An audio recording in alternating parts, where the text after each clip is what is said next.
Vrau dhe groposi 16 vjeçarin për orën Rolex, apeli dënon me burg për jetë Kristian Cenajn. Gjykata e apelit ka lënë në fuqi vendimin e shkallës së parë të gjykatës së Lezhës, duke dënuar përfundimisht me burgim të përjetshëm 33 vjeçarin Kristian Cenaj.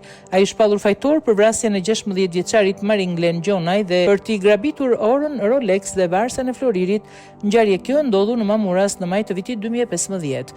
Prokuroria e Lezhës kishte kërkuar edhe apelimin e periudhës së sigurisë që nënkupton se edhe pasi të bënte 35 vite burg, Kristian Cenaj të mos i jepej mundësia për lirim për kohë me kusht, por kjo mas nuk është pranuar nga gjykata.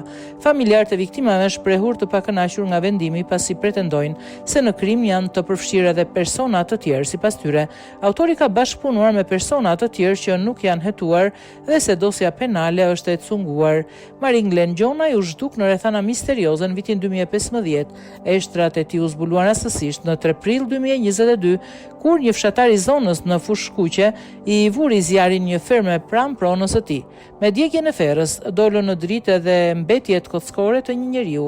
Pas analizave të ADN-s rezultoi se eshtrat i përkisnin pikërisht 16 vjeçarit të zhdukur në maj 2015 Maringlen Gjonaj. Ekzaminimet mjekoligjore të kryera pas gjetjes së trupit viktimës në prill të vitit 2022 identifikuan një dëmtim në kokë që dyshohet të ketë ardhur si pasojë e goditjes me sende të forta që i kanë shkaktuar atij edhe vdekjen.